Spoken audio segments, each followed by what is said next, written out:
കർത്താവിൻ്റെ പരിശുദ്ധ നാമം മഹിമപ്പെടുമാറാകട്ടെ. വീണ്ടും ഒരു പ്രഭാതത്തിൽ ദൈവത്തിൻ്റെ വചനവുമായി ഒരുമിച്ചായിരിക്കാൻ, നിങ്ങളോടൊപ്പമായിരിക്കാൻ കർത്താവ് എന്നെ സഹായിച്ചതുകൊണ്ട്, കഴിഞ്ഞ രാത്രിയിലും വരാമായിരുന്ന ആപത്തനർത്ഥങ്ങളിൽ നിന്നൊക്കെ വിടുവിച്ചതുകൊണ്ട് ദൈവത്തെ സ്തുതിക്കുന്നു.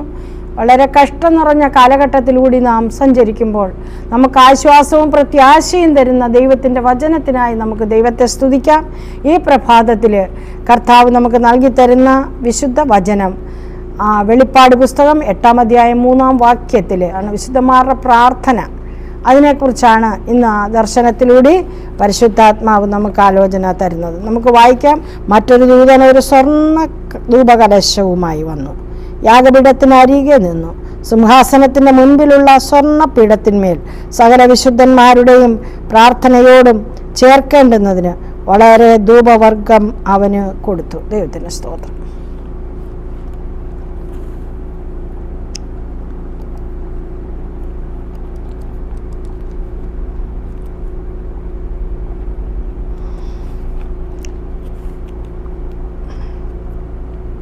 ഇവിടെ ഒരു ദർശനം കാണുകയാണ്.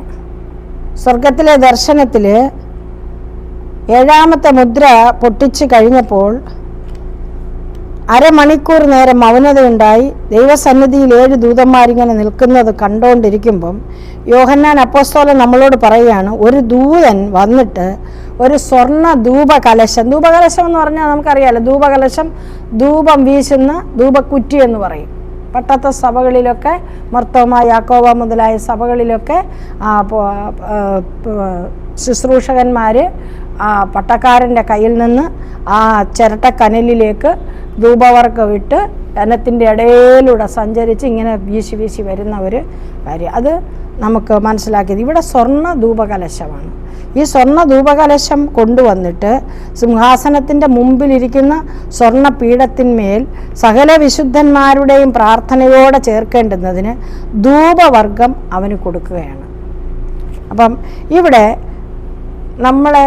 നാം പഠിക്കുമ്പോൾ സമാഗമന കൂടാരത്തിലെ ധൂപകലശമുണ്ടായിരുന്നു, പുരോഹിതന്മാരുടെ കയ്യിൽ ധൂപപീഠമുണ്ടായിരുന്നു. അപ്പോൾ അവിടെ ധൂപപീഠത്തിൽ സുഗന്ധവർഗ്ഗങ്ങൾ ഇടുവാൻ തക്കവണ്ണം അവിടെ നറുംപശ, ഗുൽഗുലു, ഹൽബാനപ്പശ, ഈ നിർമ്മല സാമ്പ്രാണി, ഈ സാധനങ്ങൾ കൊണ്ടാണ് ആ വിശുദ്ധ മന്ദിരത്തിലെ ധൂപവർഗം ഉണ്ടാക്കിയിരുന്നത്. 4 തരം സാധനങ്ങളാണ്: നറുംപശ, ഗുൽഗുലു, ഹൽബാനപ്പശ, നിർമ്മല സാമ്പ്രാണി. ഈ 4 തുല്യ ചേരുവകൾ കൊണ്ട് വിശുദ്ധ മന്ദിരത്തിലെ ധൂപവർഗം ഉണ്ടാക്കിയിരുന്നതായി പുറപ്പാട് പുസ്തകം 30-ാം അധ്യായം അതിൻ്റെ 34-ാം വാക്യത്തിൽ പറയുമ്പം, മറ്റുള്ള ഒരാവശ്യത്തിനും ഉപയോഗിക്കാതെ ഏക ആവശ്യമായിട്ട് ഇത് ഉപയോഗിച്ചിരുന്നത് വേറിട്ട് സൂക്ഷിച്ചിരിക്കുവാനും ഇത് സൂക്ഷിച്ചു വെച്ചിരുന്നു എന്ന് കാണുവാൻ തക്കവണ്ണം കഴിയും. ഇനി കർത്താവ് ജനിച്ചപ്പോഴോ കർത്താവിൻ്റെ സന്നിധിയിൽ അവിടുന്ന് കാഴ്ച വയ്ക്കുവാൻ തക്കവണ്ണം സമ്മാനമായിട്ട് കർത്താവിൻ്റെ സന്നിധിയിൽ കുന്തിരിക്കം കൊണ്ടുവന്നു എന്ന്, വിലപ്പെട്ട കുന്തിരിക്കം കൊണ്ടുവന്നു എന്ന് നമുക്ക് കാണുവാൻ തക്കവണ്ണം കഴിയും. മത്തായിയുടെ സുവിശേഷത്തിൽ നാം അത് കാണുന്നുണ്ട്. അപ്പോൾ അത് എന്തുകൊണ്ടാണ് കർത്താവിന് സമർപ്പിക്കുക? കർത്താവ് ഒരു മഹാപുരോഹിതനാണെന്ന് എബ്രായ ലേഖനത്തിൽ നമ്മളോട് പറയുന്നുണ്ട്. അപ്പം കർത്താവിൻ്റെ ആ രാജാവെന്നുള്ള നിലയിൽ കർത്താവിൻ്റെ കാഴ്ച വസ്തുവായി കൊണ്ടുവന്നത് സ്വർണം, പിന്നെ കർത്താവിൻ്റെ മരണത്തെ സൂചിപ്പിക്കുവാൻ മോര്, കുന്തിരിക്കം, മഹാപുരോഹിതൻ, ധൂപവർഗമിടുന്ന മഹാപുരോഹിതൻ. അപ്പോൾ കർത്താവിൻ്റെ ശുശ്രൂഷകളെ, 3 ശുശ്രൂഷകളെയും അവിടെ ആ 3 കാഴ്ചദ്രവ്യത്തിലൂടെ നമുക്ക് വെളിപ്പെടുത്തി തരുന്നുണ്ട്. നമ്മുടെ ഇന്നത്തെ ഇത് ആ വിശുദ്ധ മന്ദിരത്തിലെ ധൂപവർഗമിടുന്ന ആ ധൂപക്കുറ്റി അല്ലെങ്കിൽ ധൂപകലശം, ആ കലശത്തിൽ അവിടെ ചേർക്കപ്പെടുന്നതായ ധൂപവർഗമാണ്. അതെന്തിനെയാണ് കാണിക്കുന്നത് എന്ന് വളരെ വ്യക്തമാക്കി തരികയാണ് ഇവിടെ നമുക്ക് ഈ വേദഭാഗം.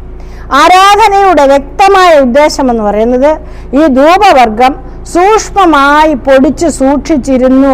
മറ്റൊരു കാര്യത്തിനും ഇത് ഉപയോഗിക്കുവാനോ ഇത് ഉൽപ്പാദിപ്പിക്കുവാനോ സാധ്യമല്ല. ഇത് വളരെ പവിത്രമായിട്ട് വേണം ഇത് കൈകാര്യം ചെയ്യുവാനെന്നുള്ള നിർദ്ദേശം അവർക്ക് ലഭിക്കുകയുണ്ടായി എന്ന് നാം പറയുന്നു. അത് മറ്റൊരു ദൂതൻ കർത്താവിനെ കൂടാതെ പിതാവിങ്കലേക്ക് പ്രവേശനമില്ല മറ്റൊരു ദൂതൻ എന്നിവിടെ പറഞ്ഞേക്കുന്നത് ആരാണ്? നമുക്ക് നോക്കാം.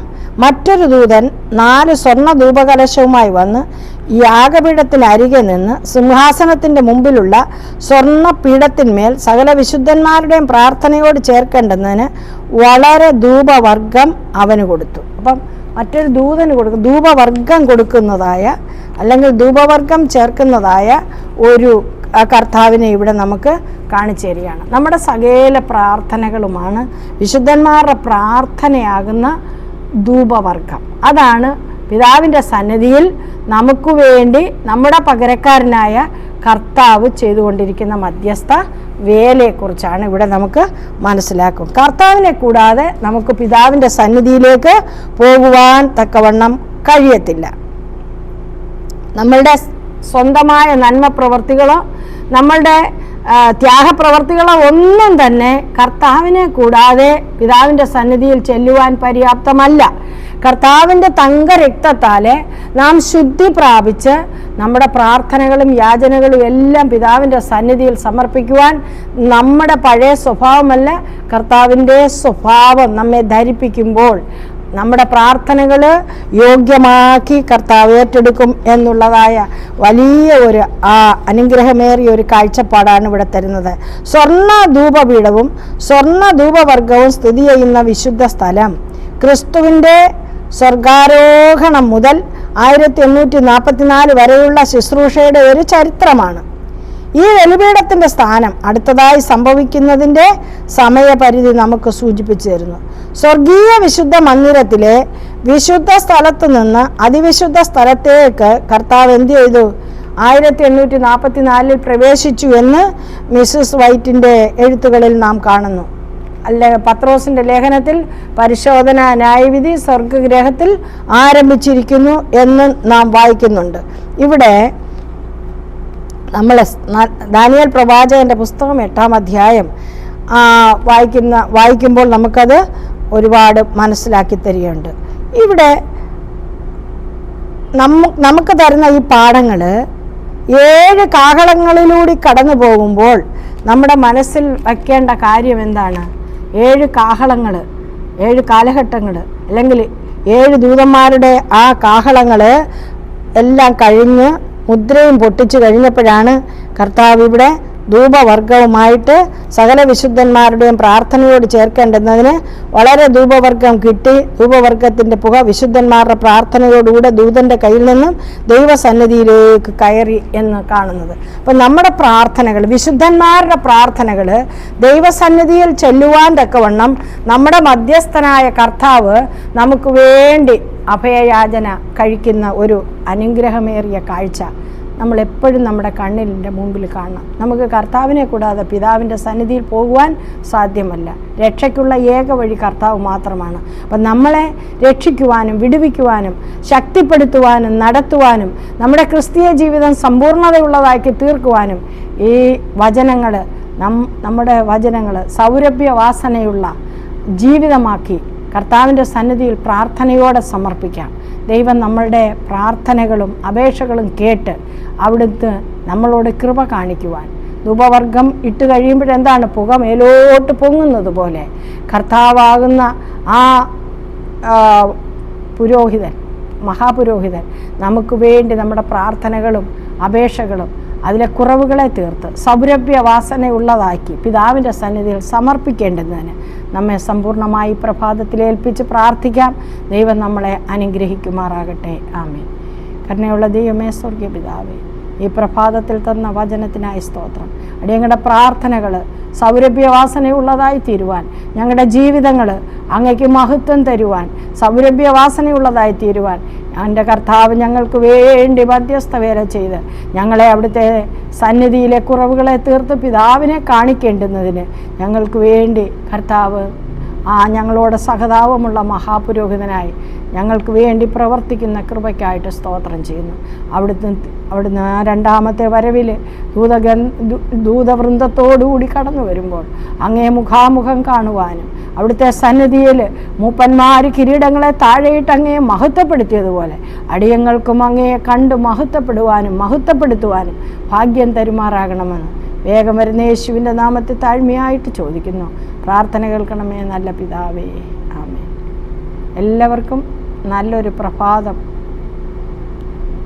സമർപ്പിക്കുന്നു. ദൈവം നമ്മളെ അനുഗ്രഹിക്കട്ടെ.